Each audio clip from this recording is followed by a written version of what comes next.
এবার যে খবরের দিকে নজর রাখবো, স্বামী সন্তান ভোটার ডিলিট, স্ত্রী এসআইআর এর পর ভোটার তালিকায় নাম বাদ। স্বামী সন্তানের নাম থাকলেও নিজের নাম ডিলিট।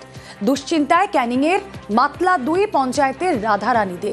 কথা বলবো, অনুপ প্রতিনিধি রয়েছেন সঙ্গে। অনুপ, দেখো গতকালকে কিন্তু যে চূড়ান্ত ভোটার তালিকা বেরিয়েছে সেখানে কিন্তু দক্ষিণ 24 পরগনার ক্যানিং থানার মাতলা 2 নম্বর গ্রাম পঞ্চায়েতের বাইরবেনার গ্রামের রাধারানী যে তার কিন্তু নাম নেই, সেখানে ডিলিট লেখা রয়েছে এবং এই ঘটনায় তিনি কিন্তু দুশ্চিন্তায় রয়েছে। তার 2 সন্তান সহ স্বামীর নাম থাকলেও তার নাম না থাকায় তিনি কিন্তু দাবি করছে যখন এই খসড়া তালিকা বেরিয়েছিল তখন তাকে কিন্তু হিয়ারিং এ ডাকা হয়েছিল।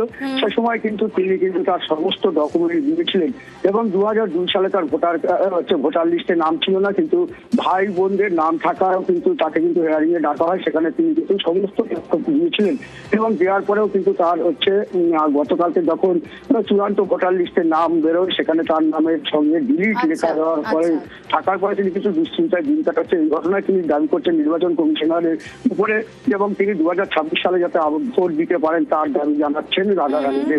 অবশ্যই বেশ।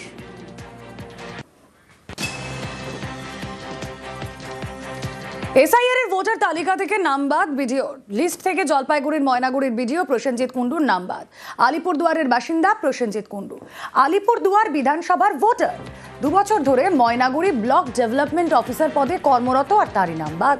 কথা বলবো, শান্তনু রয়েছেন সঙ্গে। শান্তনু, দেখো, এই গোটা ঘটনায় কিন্তু প্রশাসনিক মহলও কিন্তু বিস্মিত, যদিও ভিডিও আলাদা করে কিছু বলতে চাইছেন না। তার যেটা বক্তব্য যে তিনি তাকে শুনানিতে ডাকা হয়েছিল এবং সেক্ষেত্রে যা যা প্রয়োজনীয় ডকুমেন্ট সমস্ত কিছু তিনি জমা করে এসেছিলেন। তার ধারণা ছিল হয়তো তার এভাবে নাম বাদ যাবে না, কিন্তু দেখা গেল গতকাল যখন তালিকা বেরোলো তার নামের পাশে ডিলিটেড শব্দটা লেখা।